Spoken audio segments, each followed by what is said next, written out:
Hey there, future nurses! Today we are diving into the fascinating world of lymphatic disorders. Buckle up for a quick journey through two common culprits, lymphadenitis and lymphangitis. First up, meet lymphadenitis. Imagine your lymph nodes as the body's security guards, protecting against intruders.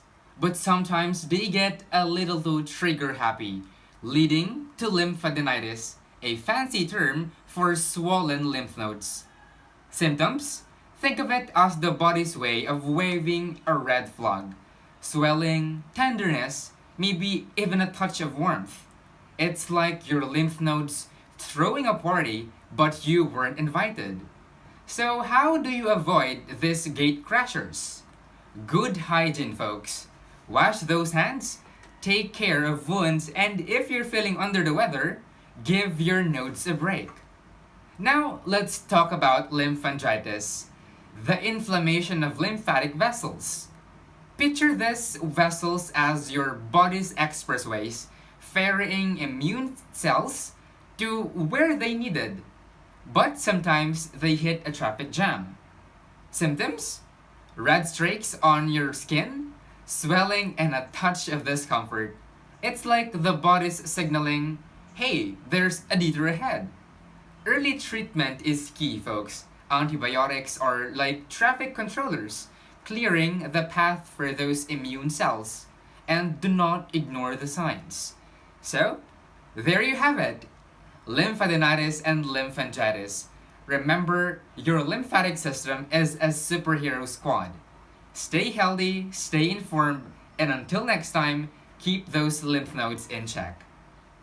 Next is the lymphemia. Lymphemia is the swelling of tissues with lymph caused by obstruction or excision of lymphatic vessels. It is a chronic condition characterized by swelling in the various body parts due to a malfunctioning lymphatic system. This system is crucial for draining excess fluid and waste products away from tissues and returning them to the bloodstream. And here are the symptoms. First is the swelling in the arms, legs, chest, or abdomen. Second is the tightness or aching in the affected area. Next is the reduced range of motion and recurring skin infections. Last is the hardening and thickening of the skin. Now we will go for the treatment. First is the CDT, which means Combined Decongestive Therapy. This includes manual lymphatic drainage, compression garments, exercise, and skin care. Next is the pneumatic compression pumps. These devices help to move fluid out of the affected area. Next is surgery. In severe cases, surgery may be necessary to remove excess tissue or create new lymphatic pathways. Last is the medications. Diuretics may be prescribed to help reduce fluid retention. Mostly, ang mga nagkakaroon ng lymphedema ay ang mga obese.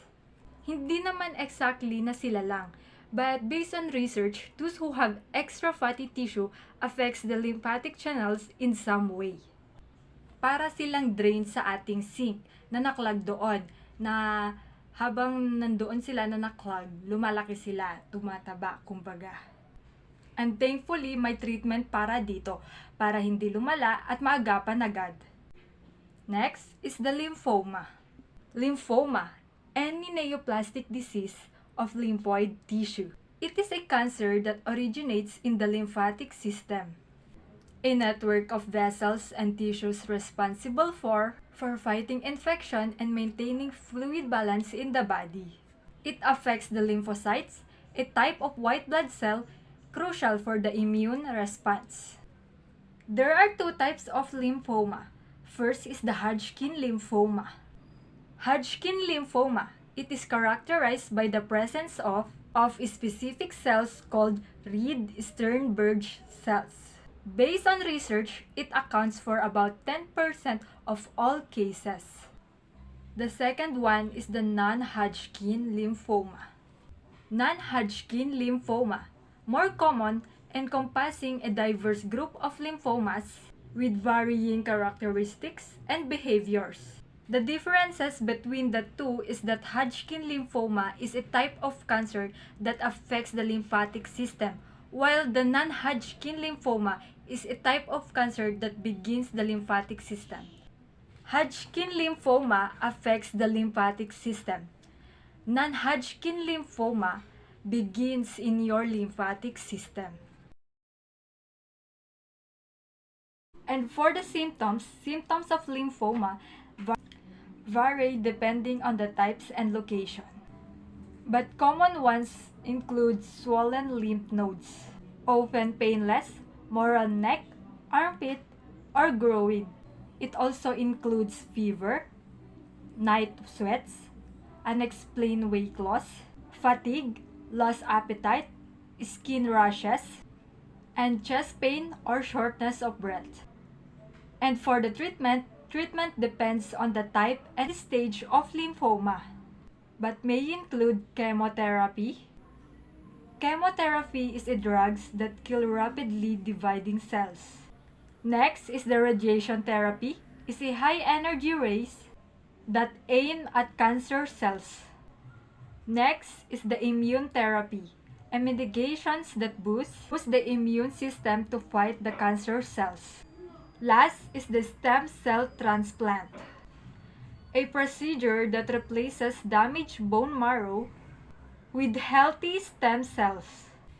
Based on research, more than 75% of all adults newly diagnosed with Hodgkin lymphoma can be cured with standard chemotherapy and radiation therapy. Overall, ang goal ng treatment ng lymphoma ay makakure if possible, and minimizing the number of lymph nodes and or organs affected. What is immunity? Immunity is the ability of the body to protect against all types of foreign bodies like bacteria, virus, toxic substances which enter the body. As it protects us from disease, it is also called disease resistance. Lack of immunity is known as susceptibility. Immunity is done by immune system, which is a complex network of lymphoid organs such as bone marrow, thymus, spleen, and etc. There are three types of immunity. First, we have the innate immunity. Innate immunity. Everyone is born with innate or natural immunity, a type of general protection. For example, the skin acts as a barrier to block germs from entering the body. Second, we have the adaptive immunity. Adaptive or active immunity develops throughout our lives. We develop adaptive immunity when we're exposed to diseases or when we're immunized against them with vaccine. And lastly, we have the passive immunity. Passive immunity is borrowed from another source and it lasts for a short time. For example, antibodies in a mother's breast milk give a baby temporary immunity to diseases the mother has been exposed to. Adaptive immunity is defined by two important characteristics: specificity and memory.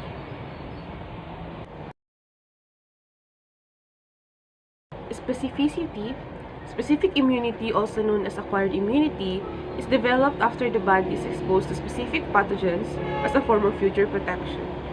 Example: a person recovers from measles, for example, is protected for life against measles by the adaptive immune system, although not against other common viruses such as those that cause mumps or chickenpox. Lastly, we have the memory, also known as immunological memory. The advantage of immunological memory, therefore, is that it allows us to survive without recurring debilitating disease, even in a world teeming with pathogens.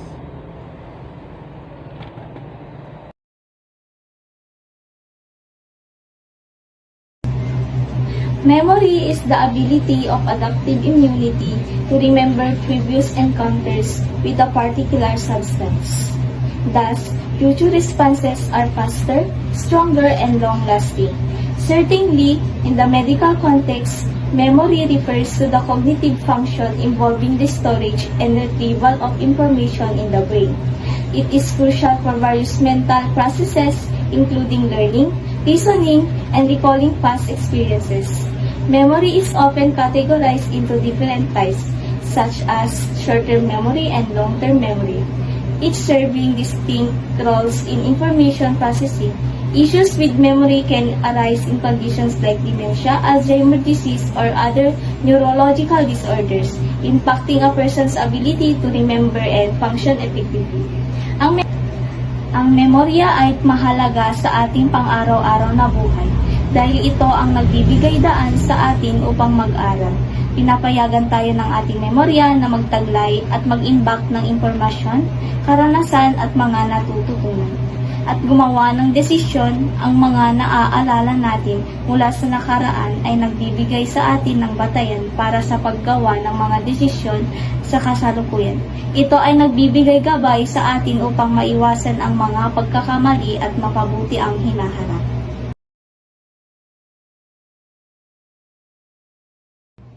Interferons are proteins that protects the body against viral infections. Certainly, interferons are proteins produced by cells in the body in response to viral infections, tumors, or other immune system challenges. These proteins play a crucial role in the body's defense against pathogens.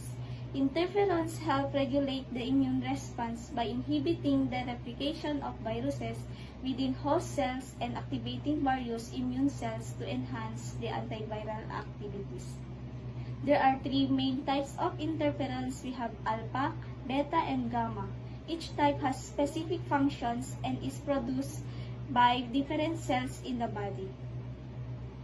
In summary, interferons are essential components of the immune system, helping the body fight against infections and maintain overall immune balance. Ang interferon ay nagbibigay ng depensa laban sa viral na infection sa pamamagitan ng pagpigil sa pagdami ng virus sa loob ng mga selula ng katawan at pangontra sa kanser. Ang ilang mga anyo ng interferon ay maaaring gamitin sa therapy para sa ilang uri ng kanser dahil sa kanilang kakayahan na pigilan ang paglago ng ilang tumor cells.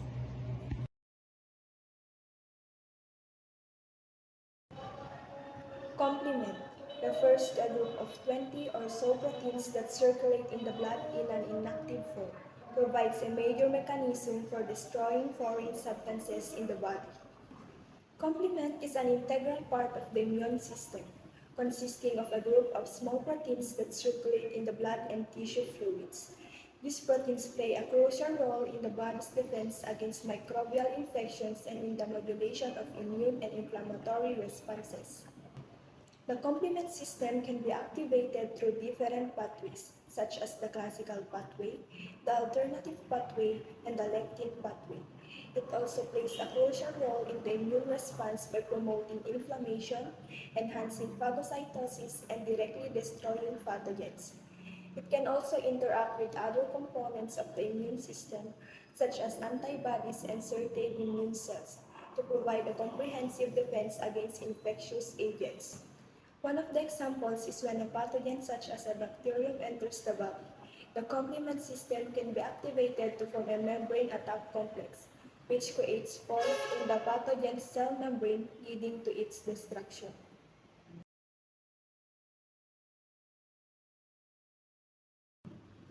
Body-mediated immunity, effective against extracellular antigens such as bacteria, viruses, and toxins, also involved in allergic reactions.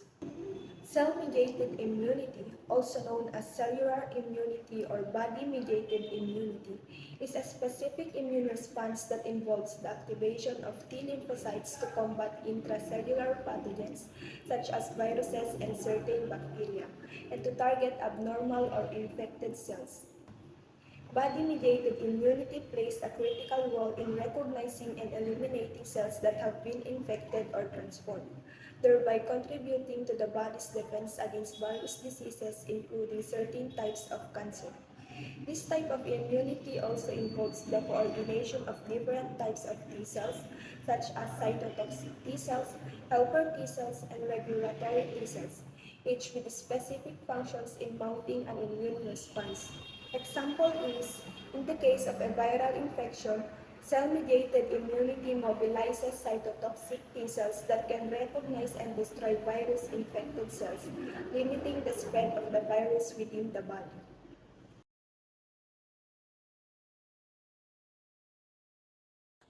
Immunoglobulin or antibodies are proteins that our immune system makes to fight germs such as viruses and bacteria. When we are exposed to germs, our body makes unique antibodies that are specifically designed to destroy only those germs. IgG is a class of antibody that has gamma heavy chain isotype and has either kappa or lambda light chain isotype. It occurs in monomer form and it is the most abundant antibody in the human serum, accounting for 80 to 85% of human antibodies. It is mostly found in circulation and tissues.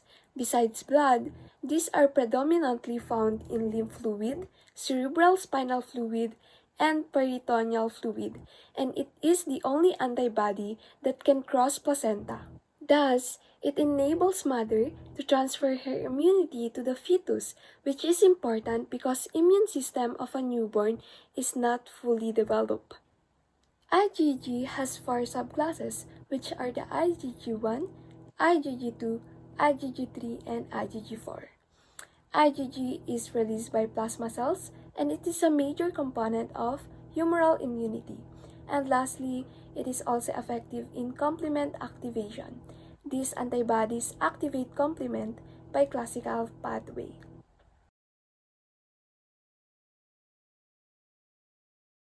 IgA is also a class of antibody that has alpha heavy chain isotype and has either kappa or lambda light chain isotype.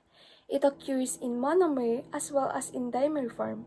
The polymeric form of IgA is formed when two IgA monomers link together by glycoprotein called J chain, and secretory IgA has secretory chain that wraps around the two monomer of IgA.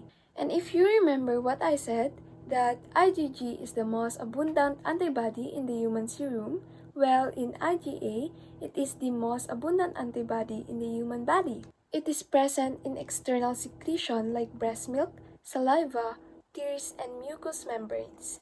IgA serves to protect the mucosal tissues from microbial invasion and maintain immune homeostasis with the microbiota. It exists as two subclasses, which are the IgA1 and IgA2.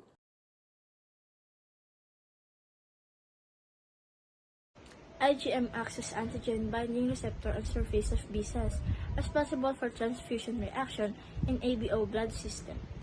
IgM stands for immunoglobulin M, which is a type of antibody produced by the immune system in response to an infection. It is the first antibody to be produced during an immune response and plays a crucial role in the early stages of fighting infections.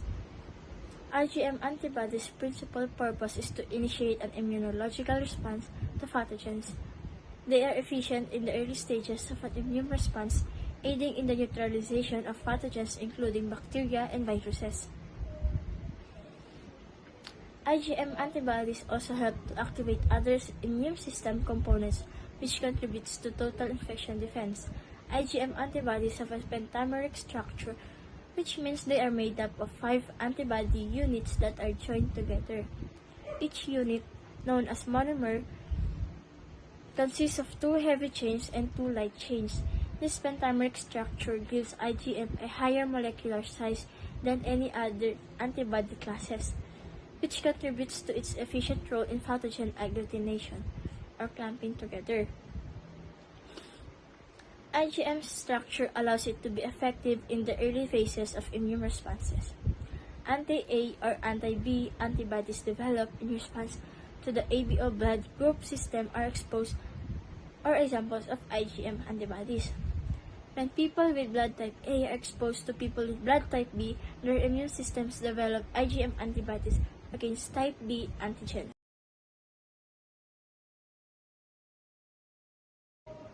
Cell-mediated immunity, essential for fighting viral infections, is an immunological response characterized by the activation of immune cells, specifically T lymphocytes. Cell-mediated immunity, as opposed to antibody-based responses found in humoral immunity, involves cells actively attacking and killing infected or aberrant cells. T cells identify antigens on infected cell surfaces and coordinate immunological responses. This type of immunity is essential for protection against intracellular pathogens, including viruses and some bacteria, as well as for rejecting transplanted organs. Cell-mediated immunity performs the following functions: defense against intracellular pathogens. Cell-mediated immunity is especially effective against viruses and bacteria that infect and replicate inside host cells. T cells recognize and eliminate infected cells. Tissue transplant rejection. Cell-mediated immunity, which targets cells with different surface antigens, plays an important role in recognizing and rejecting foreign tissues or organs during transplantation. T cells are involved in recognizing and eliminating cells that undergo abnormal changes, including those associated with the development of cancer. Macrophage activation. T cells can stimulate macrophage, increasing their ability to engulf and digest pathogens. Immune response regulation. T cells interact with other immune cells to help regulate the overall immune response, ensuring a balanced and appropriate response to infections. Overall, cell-mediated immunity is an important component of the immune system, working in tandem with humoral immunity to provide comprehensive defense against a wide range of pathogens and abnormalities. Cell-mediated immunity is built on the interaction of T cells types as well as the activation of other immune cells. To effectively recognize and eliminate threats to the body, a coordinated effort involving various cell types, receptors, and signaling molecules is required. Here are some examples of cell-mediated immunity in action. Viral infections. Cytotoxic T cells are essentials in the fight against viral infections. They detect and destroy virus-infected host cells, limiting the spread of the infection. Transplant rejection. When an organ or tissue is transplanted, cell-mediated immunity can lead to rejection if the transplanted cells are recognized as foreign by T cells. This emphasizes the importance of as closely matching donor and recipient's tissues as possible. Tumor surveillance. Cytotoxic T cells are involved in cancer cell recognition and elimination. This is a natural defense mechanism of the body against tumor development and progression. Autoimmune diseases. Cell-mediated immunity dysregulation can contribute to autoimmune diseases in which the immune system mistakenly attacks the body's own cells. Regulatory T cells help to prevent such unwelcome immune responses. These examples should demonstrate the various roles of cell-mediated immunity in protecting the body from infections, abnormal cell growth, and immune system maintenance.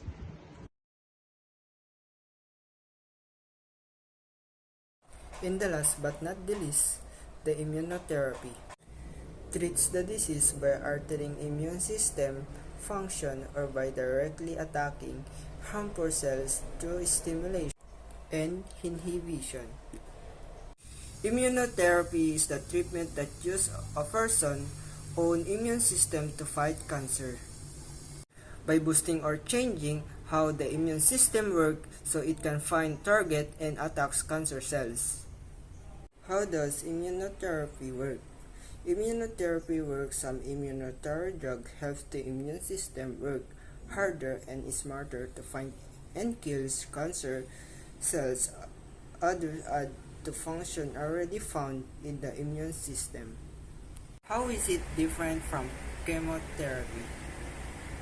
Chemotherapy boosts or creates a stronger immune response that can kill cancer cells but usually don't harm healthy cells, so that side effects can be very different